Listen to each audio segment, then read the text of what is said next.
Je me contentais de ça et on se disait bah tiens on s'éclate, on va essayer de. Pour nous le professionnalisme c'était un gros mot quoi, tu vois, on pouvait pas gagner notre vie en jouant au handball et tout. Bonjour à tous et bienvenue tout d'abord dans ce nouveau format, ce nouveau projet, le podcast Septor, un nouveau format où nous allons nous éloigner un petit peu du sportif pour évoquer des questions de vie, peut-être un peu philosophiques parfois, peut-être sûrement même dans certains cas. Et pour ce premier numéro, je reçois l'entraîneur des Septors, Fabien Courcial, pour expliquer un peu à ceux qui nous écoutent. Fabien ne sait pas vraiment de quoi on va parler aujourd'hui, en tout cas il connaît le grand thème que je vais vous donner tout de suite. Quel regard aurait le Fabien, coach d'il y a 10 ans, sur celui qu'il est aujourd'hui? Salut Fabien, comment tu vas? Salut Corentin, bonjour à tous. Je vais bien, je suis un petit peu inquiet des questions qui vont m'être posées et j'espère que mes réponses seront suffisamment intéressantes pour que vous ne zappiez pas trop tôt. Tu es consommateur de podcasts ou pas du tout? C'est quelque chose qui est à la mode ces temps-ci? Parfois, j'ai écouté 2-3 trucs. J'ai un ami qui fait ça sur des anciens skateboarders français professionnels et c'est sympa parce que d'une, je trouve qu'il présente bien son affaire et puis de deux, ça me rappelle ma jeunesse quand je faisais du skate et c'était un peu les idoles qu'on regardait, etc. C'est des gens de ma génération qui doivent avoir entre 40 et 50 ans, donc voilà. Mais pas énormément sinon. Eh ben, on va essayer de rendre ce podcast intéressant. Donc pour ceux peut-être qui écoutent pour la première fois un podcast, que ce soit dans leur voiture, dans leur cuisine ou je ne sais pas où. Je suis content que tu sois avec nous parce que on se connaît déjà depuis longtemps, donc on va pouvoir revenir sur ton parcours etc.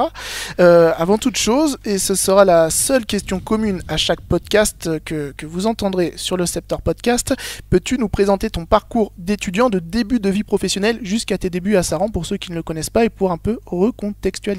Mon parcours scolaire, j'ai fait un parcours scolaire, je dirais relativement normal. J'ai fait un collège puis un lycée d'enseignement général où j'ai obtenu, alors je pourrais pas dire brillamment, j'ai obtenu, voilà, on va s'arrêter à obtenu, un bac économique et social à l'époque, voilà. Puis ensuite au lycée Voltaire à La Source, moi je suis orléanais au départ, et puis ensuite j'ai intégré la fac de sport, le STAPS d'Orléans, qui venait de se créer, qui changeait un peu d'appellation. Donc on était une grande promo, on est arrivé à nombreux, alors qu'avant c'était un petit peu plus précis, il y avait des concours, etc. Bon, je suis rentré à la fac de sport, j'ai fait 4 ou 5 ans d'études, j'ai été bien, donc j'ai redoublé une année, et puis j'ai obtenu mon CAPES pour être prof d'éducation physique et sportive, voilà, prof de PS dans des collèges. Ça c'était mon parcours un peu en parallèle. Je jouais au hand, j'ai joué au hand gamin, j'ai arrêté un petit peu, je parlais de skate, j'ai eu une période adolescent où les sports, je dirais, traditionnels, etc., m'intéressaient moins, et puis je suis allé faire un peu de skate, machin, et puis j'ai repris le hand à Saran, justement, quand j'avais 16 ou 17 ans, en vue de rentrer à la fac et d'essayer d'avoir un niveau à peu près correct en handball. Donc j'ai joué en moins de 18 et puis un petit peu en équipe 2 pour à 19 ans, je dirais, arriver à l'époque on devait être en N3 ou en N2 dans l'équipe première. Mais tu n'avais pas de voilà. Prétention sportive à l'époque? Non, pas du tout. Non, je te dis, j'étais dans un truc où très petit, tout petit, j'ai commencé le hand et le tennis à un niveau à peu près correct. Et puis, je te dis, la période adolescente, c'était plutôt des sports urbains, le skate, c'était mes préoccupations. Donc, j'ai refait du hand pour rentrer à la fac, mais j'avais pas de vocation. J'étais pas un très très grand joueur. Bon, au cours de mon année universitaire, j'ai joué en N1 ici. J'ai joué un an à Gien en 2e division. Bon voilà, mais c'était pas dans mes projets de faire de ma vie le handball, quoi. Après ça, du coup, obtention. Après ça, donc prof de PS, donc pendant quelques années, j'ai enseigné 14 ans même. Et puis en parallèle, je jouais au hand à Saran, je dirais en semi-amateur. On avait des petites indemnités parce qu'on s'entraînait quand même 3-4 fois par semaine, avec des gens qui sont encore là, avec Nicolas, avec Fiche, Nicolas Goujon, le président de l'ASSO, avec Duarte qui a été mon coéquipier, puis mon entraîneur et aujourd'hui président, puis directeur général de la société maintenant, entre autres, enfin voilà, des gens et puis des bénévoles qui étaient déjà là, donc voilà, j'avais cette pratique handballistique qui était un plus dans ma vie, mais qui n'était pas mon gagne-pain ou voilà. Le coaching, du coup, ça arrive à quel moment? Le coaching, c'est un petit peu c'est un concours de circonstances en fait.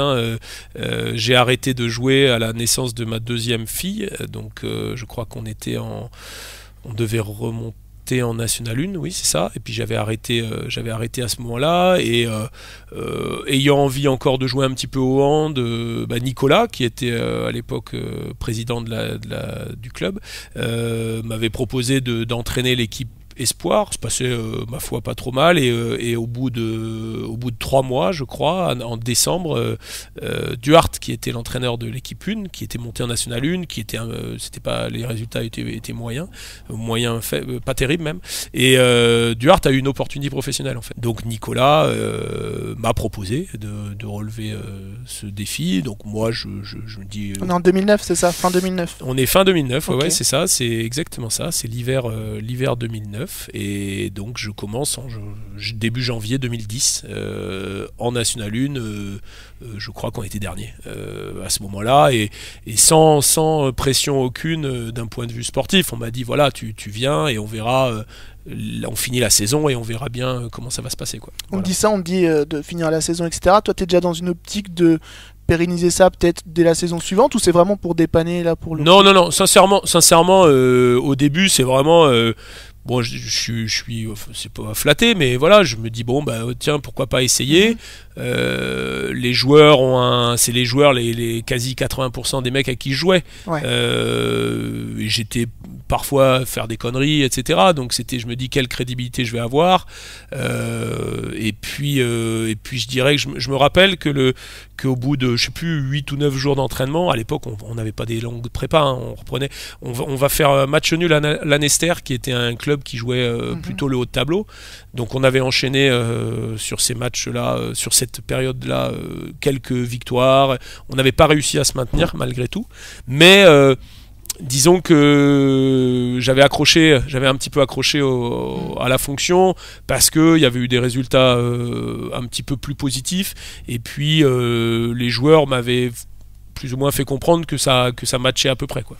Donc voilà. Dans tes débuts comme ça, dans tes premiers mois de coach, tu te réfères à des exemples que tu as, des coachs que tu as eu pour imposer un style, ou tu fais un peu au feeling? Alors ouais, imposer un style, c'est un peu... Dans ta manière d'être, en tout cas en tant que coach. Disons que j'avais quand même l'habitude de par ma fonction d'enseignant, de gérer un groupe. Alors c'était des adolescents, là c'était des adultes ou des jeunes adultes, enfin voilà, donc c'est un petit peu différent, mais animer un groupe de 15-20 personnes, c'était à peu près dans mes habitudes. Après je me suis référé à ce que j'avais connu en fait, donc j'avais eu quelques influences, Duarte en premier temps sur son entraînement, sur les entraînements qu'il nous faisait, donc je reproduisais des situations que j'avais vécues. Il y avait l'influence de Duarte, il y avait l'influence de Vincent Rongeau, qui est un ancien entraîneur et qui lui m'a apporté un peu plus de cette forme de management, de relation avec les joueurs. Duarte avait une forme aussi très affective, assez comment dire, dans la volonté de combat, etc. Vincent Rongeau, c'était un petit peu plus, c'est pas péjoratif, mais un peu plus subtil, avec un peu plus de hauteur, etc., qui me plaisait bien. Et puis dans le jeu, je m'étais beaucoup imprégné de Pierre Taillet, c'est un entraîneur que j'avais eu à Gien, qui avait une vision aujourd'hui que je considérerais un petit peu fermée des choses, mais il fallait que les enchaînements, les enclenchements soient très précis, etc. Aujourd'hui, je vois les choses un peu différemment, mais à l'époque, c'était là-dessus que j'avais essayé d'insister. Donc et puis c'était aussi les débuts de cette fonction, donc j'essayais d'être très comment dire, de beaucoup préparer, d'écrire beaucoup ce qu'il fallait faire, et c'en était même exagéré parfois, c'était un peu répétitif, archaïque, chorégraphique dans ça. Voilà un petit peu les gens qui m'avaient inspiré ou influencé, voilà. Tout au long de ton parcours, donc N1, N2, N1, Pro D2, Star League et Pro League, est-ce que tu dirais, moi j'ai cette impression-là, que t'es moins entraîneur en Pro League que tu pouvais l'être, en tout cas dans ce que tu apportes aux joueurs, vraiment tu manages plus peut-être en Pro League que en N2 où tu apportais encore des notions très techniques et très dans la pratique. Est-ce que tu vois ce que je veux dire? Oui, disons que est-ce que c'est le cas? Est-ce que tu trouves que c'est le cas? Quand on est dans la performance, on est plutôt dans l'optimisation des savoirs de chacun. C'est-à-dire qu'on prend le meilleur et notre objectif, c'est de manager, de dire on met lui à un moment, etc. Mais on a du mal à modifier les comportements. Ça dépend de l'âge des joueurs, parce que aujourd'hui, quand j'intègre des joueurs comme Thomas Toupens, Kevin Toffon qui vient d'être pro, j'ai un petit peu l'ambition de dire que je les ai un petit peu modifiés depuis qu'ils sont là. Un petit peu, je pense. Ouais. C'est vrai que des joueurs plus âgés, je pense au passage de Mathieu Drouin chez nous. Mathieu Drouin, j'avais rien à lui apprendre. Je pense qu'on parlait plutôt de tactique, ce qu'on attendait de lui. Mais techniquement, comment je pourrais me permettre de dire quelque chose à un joueur comme ça qui avait marqué plus de 1000 buts dans sa carrière, alors que moi je n'en avais jamais marqué donc à ce niveau-là. Donc voilà. Ton regard justement sur ton évolution, sur ta façon de coacher, ton métier sur ces 10 ans, est-ce qu'il y a des tournants importants, des personnes que tu as rencontrées qui t'ont fait modifier des choses dans ta façon de gérer le groupe, ou dans ta façon même vraiment tactique de gérer ça, si tu devais retenir 2 ou 3 personnes comme ça? Écoute, si j'analyse ma pratique depuis quelques années, je pense avoir un petit peu évolué. Forcément, j'ai évolué parce que dans un premier temps, c'était pas mon métier principal. J'étais enseignant à côté, donc j'avais toujours cette fibre enseignante et ce côté, comment dire, loisir plus. Enfin, on était indemnisé, on était rémunéré pour ce travail, mais ça restait un à côté. Et il fallait qu'il y ait forcément le plaisir, etc. Je me rappelle quand on était en National 2 ou même en National 1, qu'on avait eu des résultats pas mal. Johan Perrin qui me disait, ça y est, t'es plus coach à partir de 11h ou 11h30, t'as le droit de boire des bières, etc. Donc on en plaisantait un petit peu de ce côté-là. Et c'est vrai que avec le temps et le professionnalisme, je me rends compte que peut-être je suis un peu plus,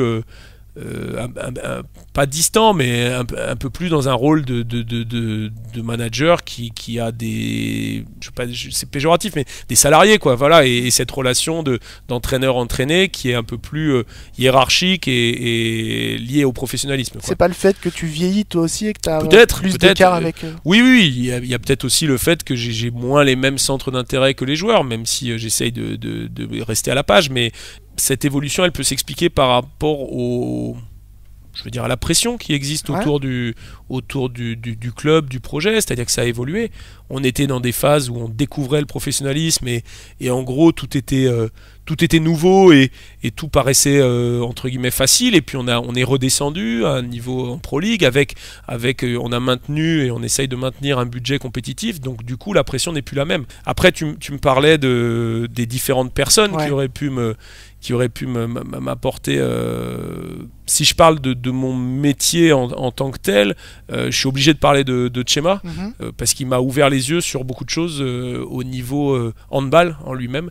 Voilà, c'était quelqu'un avec qui j'ai beaucoup accroché. On a toujours des relations assez proches, et surtout il m'a apporté cette notion tactique très très importante qu'ont les Espagnols, et je pense que lui il fait partie peut-être des meilleurs là-dedans, et je suis conscient de la chance de l'avoir côtoyé tous les jours pendant 3 ans et de ce qu'il m'a apporté. Donc ça a été vraiment, et là je parle plutôt uniquement au niveau handball, pas trop dans le management au quotidien des joueurs, c'est différent, mais voilà, sur une personne qui m'aurait modifié ou qui m'aurait apporté des choses, je pense à lui. Sur la partie handball, sur la partie management, t'as quelqu'un ou pas qui te vient en tête comme ça? Non, sur la partie management, j'ai eu une formation assez, empirique, c'est-à-dire que j'ai appris sur le tas par mon expérience. J'ai aimé beaucoup les rares fois où j'ai rencontré Onesta, Claude Onesta, parler avec lui, échanger avec lui, parce que je bois ses paroles, j'aime bien sa façon de parler, il est assez captivant, même si on n'est pas rentré dans des grands thèmes, mais voilà, c'est une personne que j'aurais aimé côtoyer plus et apprendre de lui. Puis j'ai hâte, alors c'est une personne que j'ai pas encore complètement rencontrée, mais j'ai hâte de travailler avec Jérémy Roussel. Je pense qu'il a une approche assez psychologique des choses, du management, que j'avais peut-être eu tendance à mettre un peu de côté. À quel moment tu t'es dit, ça y est, le handball c'est mon métier maintenant? Eh bien le jour où j'ai rencontré à l'Éducation nationale pour dire que j'arrêtais ce métier et que je quittais, j'ai fait deux entretiens où les gens m'ont dit mais vous êtes sûr que vous voulez entre guillemets être pas radié, c'est péjoratif, mais arrêter ce métier. J'ai dit oui. Quelle année ça? Et ça c'est l'année c'est l'année où on monte, 2016. Ouais. Ça fait 5 ans maintenant, parce qu'on avait la possibilité en disponibilité, etc. Et puis moi j'ai dit non, mais je suis sûr de moi, j'ai beaucoup aimé ce métier d'enseignant, mais je veux plus le faire. Voilà, et donc là je me suis dit bon bah maintenant faut pas trop se planter quand même, au niveau du handball, parce que c'est ton gagne-pain, et si tu es pas bon, il faudra se réorienter. Mais je l'ai fait en connaissance de cause, c'est-à-dire que je n'avais pas envie de réenseigner à des collégiens, etc. Ton entourage par rapport à ça, quand tu as émis ce souhait de te consacrer pleinement au handball? Moi je viens ma femme est dans l'enseignement, mes parents l'étaient, donc forcément on m'a dit attention, t'es sûr de toi, quoi, voilà. Après, j'estime avoir acquis avec le temps différents champs de compétences qui, je sais pas quelle sera mon histoire dans le temps avec le handball, mais je me dis que je peux peut-être faire autre chose, dans différents secteurs, quoi. Tu te reverrais pas revenir en arrière? Non, enfin, je me reverrai pas ici, enfin pas dans le même contexte. Si peut-être, je sais pas, pour une raison X ou Y, on part à l'étranger, il faut être enseignant dans un collège en France, pourquoi pas, tu vois. Mais revenir prof où j'étais, etc. J'aurais l'impression que c'est revenir en arrière avec un côté. Tu verrais ça comme un échec? Ouais, enfin pas un échec, mais disons que je suis pas nostalgique de ça, quoi. J'ai aimé ce que j'ai fait, mais je me rendais compte que dès qu'il y a eu le hand, ça me préoccupait beaucoup plus, et mon esprit était là-dedans, quoi. On va parler un peu des doutes qu'on peut avoir dans ton métier actuel, avec une question pas forcément simple. Si tu devais ressortir un moment où tu as vraiment douté, un moment où tu t'es dit non, c'est peut-être qu'est-ce que j'ai fait, pourquoi j'ai tout arrêté, est-ce que tu en as un comme ça qui te vient après une défaite ou... Je dirais pas les années de Lidl Star League, parce que même si parce que l'année où on est maintenu, je pense que on nous aurait pas vraiment reproché d'être descendu. Non, c'est plutôt la saison dernière, quand il y a une défaite, il y a 2 défaites, une contre Billère et une contre Valence à domicile. Celle contre Valence à domicile à la fin du match, où je me rappelle Valence vient avec des joueurs blessés, enfin une équipe, je dirais, vraiment prenable, et qu'on perd d'un but. Bah là, à la fin du match, on se dit mais j'y arrive pas, quoi. Enfin, voilà, je réfléchissais à me dire bon, peut-être que les dirigeants vont me dire que l'année prochaine c'est terminé, etc. On culpabilise, je culpabilisais parce que j'estime que j'avais quand même une équipe compétitive avec une masse salariale conséquente, etc. Donc ouais, il y a des périodes qui sont pas faciles, parce qu'on se retrouve dans une situation où on se dit comment on peut faire pour améliorer les choses, quoi, pour pas perdre ce match ou cette période, hein. On est 10e, voilà, au vu de. Donc il y a des circonstances, mais on peut pas toujours se cacher derrière toutes les circonstances, tu vois. Donc ouais, c'était une période où je me suis dit tiens, qu'est-ce que je pourrais faire si le hand s'arrêtait. Au contraire, un moment où tu t'es dit là sur ces 10 ans, on est les meilleurs, quoi. Non, un sentiment un peu de surpuissance, quoi. Après un match, peut-être en particulier, ou... Bah, c'est les années d'euphorie là. Oui. Mais t'as pas un souvenir dans ces années, un soir de match où je sais pas où tu te dis. Bah, je sais pas si on est trop bon, mais c'est la fin des phases allées, de la phase allée de D1 le soir. Après Créteil. Après Créteil, par exemple. Le soir, on part en vacances après Créteil. On a 7 points sur les 8 possibles sur les 3 derniers matchs, quoi. 4 derniers matchs. On a gagné à Aix, on a battu Cesson, on a gagné à Créteil, on fait nul, je sais plus où. Là, on a une impression, on vient d'arriver en D1. L'année d'avant, on était en D2, on était promu, on vient d'arriver en D2. Enfin, et tu sais, t'as l'impression que c'est facile, que c'est facile, et du coup, on s'enflamme un peu. C'était plus facile tu avais plus d'idées peut-être, ou plus de choses où tu disais c'est sûr que ça va marcher parce que ça marche en ce moment, etc. Bah, parce que quand c'était l'époque, tu sais, on jouait à 7. On jouait à 7, on se posait pas trop de questions, on se disait bon, bah, ça va marcher. Voilà, il n'y avait pas de doute. Les joueurs étaient au taquet, ils le faisaient bien, et on se posait même pas la question, puisque tu vois, tout fonctionnait. Je sais pas, il y avait même pas de remise en question. On se disait bon, bah, ça marche, bah, on continue comme ça. Donc tu arrives le lundi à l'entraînement, l'ambiance est bonne, ça rigole. Enfin voilà, tout était facile, quoi. Tout était assez facile.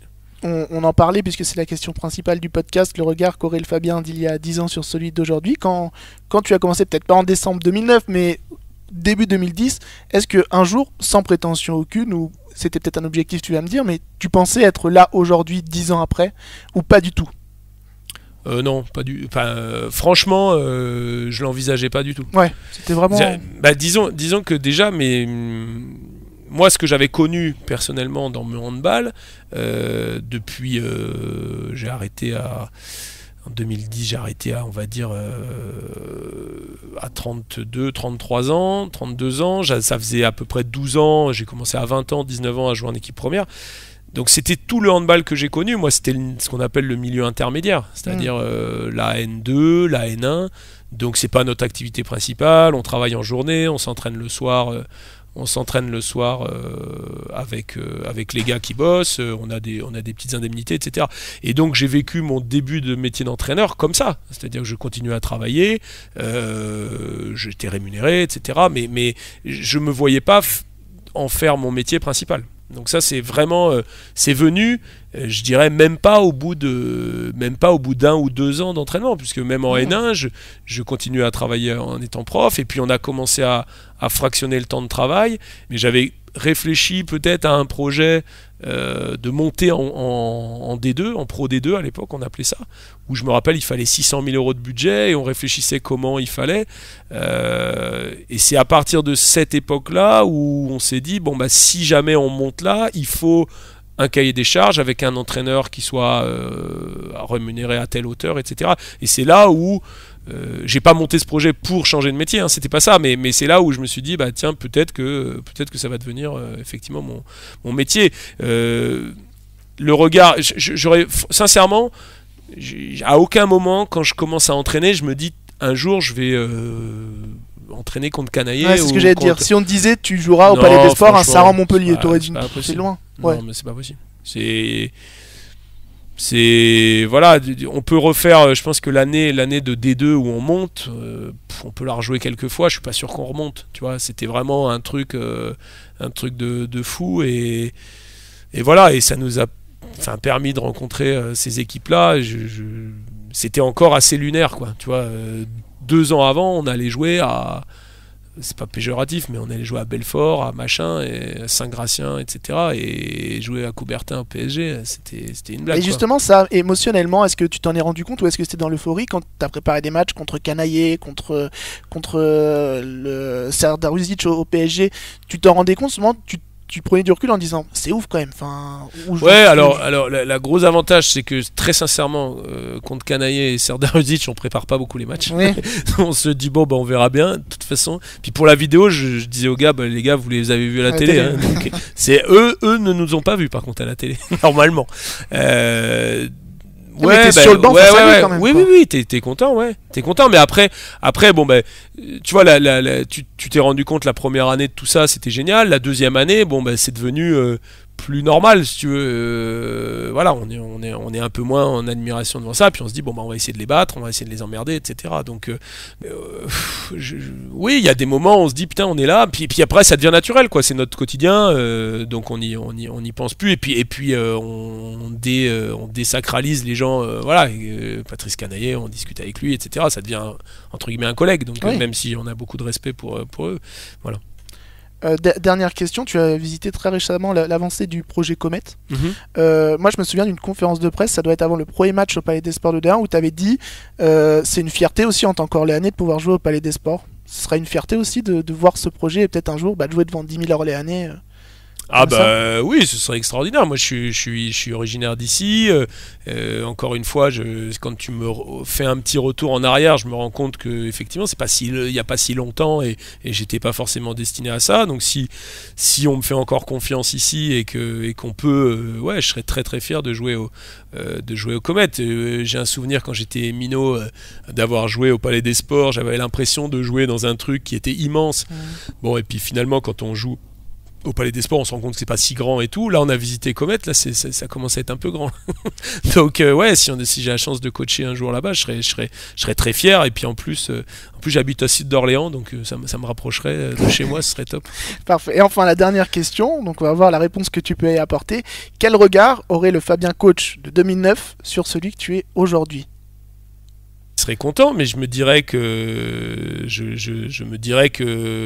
mon niveau de vie a dû changer, et du coup je mange trop parce que j'ai grossi. Non, à aucun moment enfin voilà, à aucun moment je pouvais imaginer que ce soit ça, donc je me pincerais en disant mais c'est ça mon histoire quoi. Ça serait mieux que dans tes espérances, dans ton mais j'ai vraiment pas enfin j'essaye d'être sincère là-dessus en me disant ouais, j'aime bien entraîner, j'ai des bons mecs, je dis encore c'était les joueurs avec qui je jouais et tout, il faut que ça. T'étais content de ça quoi à l'époque? Ouais, je me contentais de ça, et on se disait bah tiens, on s'éclate, on va essayer pour nous le professionnalisme c'était un gros mot quoi, tu vois, on pouvait pas gagner notre vie en jouant au handball et tout. Si tu me dis à l'époque on va faire ça, franchement j'y crois pas trop. Je dis bah peut-être, OK, mais j'aimerais bien voir ce que ça donne quoi. Et au final aujourd'hui le regret, enfin je sais pas si c'est un regret, mais je me dis putain on en a pas assez profité des moments, pourtant on en a fait des fêtes, mais on n'a pas assez profité de ces moments fastes, et parce que on est toujours dans ce qui va se passer après quoi, tu vois. Donc si tu le revivais, tu penses que tu essaierais de profiter un petit peu plus peut-être? Ouais, j'essaierais de dire aux joueurs, on en voulait toujours plus, tu vois. Ouais, c'est ça. Quand je te parlais de la période fast en D1 là, l'F match aller, on était en train de se dire, moi je me rappelle, on avait des discussions avec Bruno Relave là, qui est responsable marketing du club. On commençait à se dire comment on pourrait être européen. Ouais. Tu vois et aujourd'hui tu te dis mais on était un peu foufou quoi, enfin on se rendait pas bien compte de la réalité du truc, être européen au handball c'est hyper dur quoi, et nous et peut-être qu'à ce moment là on aurait dû dire mais c'est génial ce qu'on fait, arrêtez de vous prendre la tête, éclatez-vous, profitez du truc. C'est ce qui a causé après le petit trou. Bah, c'est la réalité qui a causé le trou. Ouais. Enfin, tu vois, il y a un moment où tu vois bien comment c'est dur de se maintenir, quoi. On pouvait pas rester 7ème ou 8ème tout le temps. Enfin, je pense pas. C'était pas notre niveau, quoi. Donc, voilà, peut-être se dire, allez, on en profite vraiment, et essayer de vivre le reste pas comme des échecs, quoi. Tu vois, voilà. Et on a vécu un peu la descente et l'année d'après un petit peu comme un échec, peut-être. Alors qu'on aurait dû se dire, mais attends, il y a 2 ans, on en était là, c'est quand même pas mal, quoi. Merci beaucoup, Fabien. Voilà, pas de problème. C'est la fin de ce podcast. Merci à tous de nous avoir suivis. Et on se retrouve très rapidement pour un nouveau podcast. Salut. Salut.